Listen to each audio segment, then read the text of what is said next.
አሰላሙ አለይኩም ወራህመቱላሂ ወበረካቱ። እንዴት ናችሁ? ውድና የተከበራችሁ የዩቲዩብ ጋሞ ባልትና ዩቲዩብ ተከታዮች፣ እኔ በጣም ደህና ነኝ አልሐምዱሊላ። እናንተ እንዴት ናችሁ? ሁሉ ሰላም ነው? ሁሉ ተማም? እኔ ያለው አልሐምዱሊላ። ትላንትና እንደ ምርጫ ያስቀመጥኩላችሁን ቪዲዮ አብዛኞቻችሁ 3 ቁጥርን መርጣችኋል። የኑሮ ጉዳይ በጣም ያሳሰባችሁ ትመስላላችሁ። እያንዳንዱን ዋጋ እየጠየቅሽ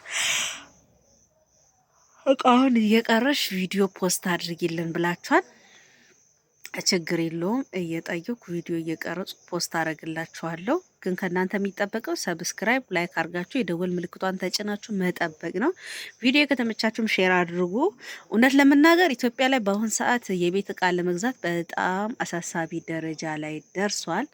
አንድ አልጋ እስከ 80 ሺህ ብር እየተሸጠ ነው። አንድ ሶፋ እስከ 60 ሺህ ብር እየተሸጠ ነው። 150 መላለ።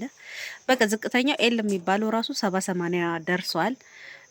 ሙሉ ሴት ሶፋ ቢባለው እስከ 150 ሺህ እስከ 200 ሺህ ብር ነው። ቁም ሳጥንም ልክ እንደዛው፣ አልጋም ልክ እንደዛው፣ በቃ ኤቭሪቲንግ ጣራ ነክቷል።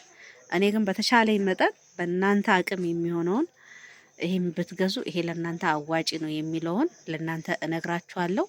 እናንተ ብቻ ቪዲዮዬን ላይክ እያደረጋችሁ ኮሜንት እያደረጋችሁ መጠበቅ ነው። ሁለተኛ ነገር ደግሞ እኔ ሱቅ ስከፍት የከፈትኩት ነግራችኋለሁ። 110 ሺህ ብር ብቻ ነው ኢንቨስት አድርጌ የከፈትኩኝ።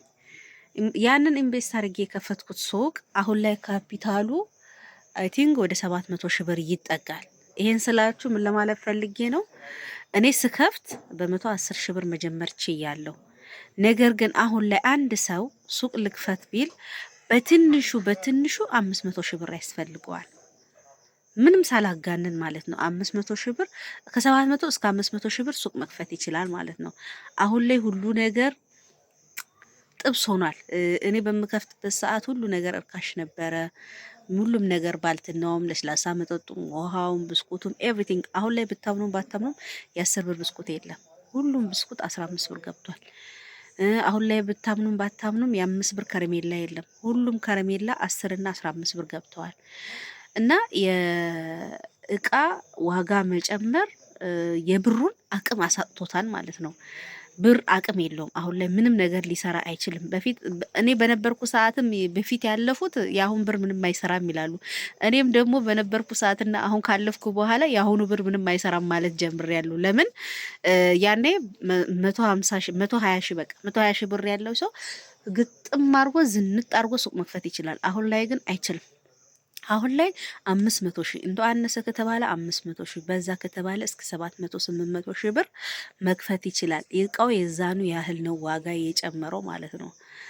ታፍናል ቅባት የሚባል አለ። ታፍናል የሚባል ቅባት ከ200 ተነስቶ ዛሬ ላይ 450 ብር ገብቷል ማለት ነው።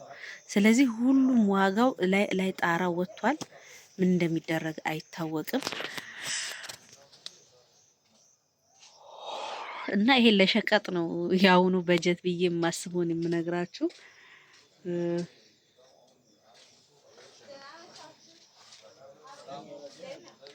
ጉንፋን ይዞኛል እና በፊት ላይ በ10 ሺህ ብር በ5 ሺህ ብር ስራ መስራት ትችላላችሁ ብዬ የነገርኳችሁ ሰዎች እየሰከስኩ አይደለም። በዛም ጊዜም ልክ ነኝ። በአሁን ጊዜ ግን በፊት 10 ሺህ ብር የሚያስጀምር ስራ በአሁን ሰዓት 50 ሺህ ብር ሊያስፈልገው ይችላል። በፊት 50 ሺህ ብር የሚያስጀምረው ስራ በአሁን ሰዓት 100 ሺህ ብር ሊያስፈልገው ይችላል። 100 ሺህ ብር የሚያስጀምረው ስራ ደግሞ እንደዛው እያለ እየጨመረ ነው የሚሄደውና ሁሉ ነገር ኢትዮጵያ ውስጥ ቬሪ ኤክስፔንሲቭ ነው የሚሉት ፈረንጆች። በጣም ውድ ሆኗል። የቤት ኪራይ ውድ ሆኗል። አሁን እኔ ገና እንደመጣው ዋና አስፋልት ላይ ሱቅ ልከራይ ብዬ 12 ሺህ ስትለኝ ውድ ነው። 12 ሺህማ አልከፍልም ያልኩት ቦታ ዛሬ አመናችሁም አላመናችሁም 40 ሺህ ብር ኪራይ ወጥቷል። 40 ሺህ ብር ድፍን 40 ሺህ ብር ያለው ይከራያል። መስራት የሚችል የማይችል ግን አይከራይም። ዛሬ አስፋልት ዳር ላይ መመኘት እንደ ህልም ሊሆን ነው። ኮንቲነር 7 ሺህ 8 ሺህ ብር ገብቷል ኪራዩ። እኔ ስሰራ ሲጀምር የነበረው 5 ነው። በእናንተ በፍሎሮቼና በአንድ አላህ የሰጠኝ እህቴ እርዳታ እቺን ኮንቲነር የኔ አርጌ ቦታውን ተከራይቼ የሰራው ነበር። እሱንም አሁን ቦታውን 500 ያከራየኝ ሰውዬ ካልጨመርሽ 5 ካላረግሽ ብሎ ጎሮሮ ላይ ቆሟል። 1500 አድርጌለት እኔ ብቀጥል ደስ ይለኛል፣ ግን ስራ የለውም። እንደ ድሮ ስራ የለውም። ስራ እየተሰራ አይደለም። ገበያው ዘጭ ብሏል። ኑሮ ውድነቱ እንዳለ ሆኖ ሰውም በቃ ሱቅ ሄዶ ብሩ ምንም ስለማይገዛለት ስልችት ብሎት ወደ ገበያ ነው የሚያቀናው። እና ምን ልላችሁ ፈልጌ ነው፣ ገንዘብ ሴቭ አድርጉ። እውነቴን ነው፣ ሴቭ አድርጉ። እኔ አሁን ከዚህ እቁብ እየጣልኩ ነው፣ ግን ከእቁቡ ምናል 300 ምናምን ሺህ ብር የኔ አይደለም የሰው ዕዳ ነው። 300 ምናምን ሺህ ብር አለ ይታያችሁ። እቁቤን ተቀብዬ ከዕዳ ነፃ መሆኔ ራሱ አንድ ነገር ነው። ኢንሻአላህ አልተሰጠኝም፣ አልወጣልኝም። እስኪ የአሁኑ እሁድ ደግሞ እድሌን ሞክራለሁ። ከዚህ በፊት ቃል ገብተውልኝ ነበር፣ ግን ቃል ከገቡልኝ ሙሉን አልሰጡኝም። ግማሽ ነው የተሰጠኝ እና በጣም ተናድጃለሁ። በሱም ይሄን የምታዩትን ለስላሳ መጠጦችን አምጥቻለሁ። እነዚህ ለስላሳ መጠጦች ብታምኑም ባታምኑም በ66 ሺህ ብር የመጡ ናቸው ማለት ነው። ለስላሳ መጠጥ በቃ ምሪንዳ፣ ኤነርጂ እና ውሃ ምናምን ነው ያመጣሁት።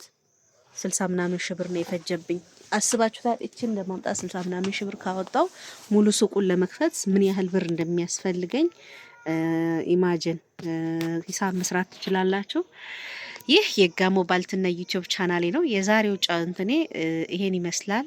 በተረፈ ቪዲዮቼን ላይክ አድርጉ፣ ሼር አድርጉ፣ የደወል ምልክቷን ተጫኑ። ቪዲዮዬ በየጊዜ እንዲደርሳችሁ። እወዳችኋለሁ። ስለምትከታተሉኝ ከልብ አመሰግናለሁ። እኔ ምንም የሆንኩትን አንስታችሁ እንደዚህ ላደረሳችሁኝ ከልብ አመሰግናለሁ። ምስጋና ለእናንተ ይድረስ። እወዳችኋለሁ። ባይ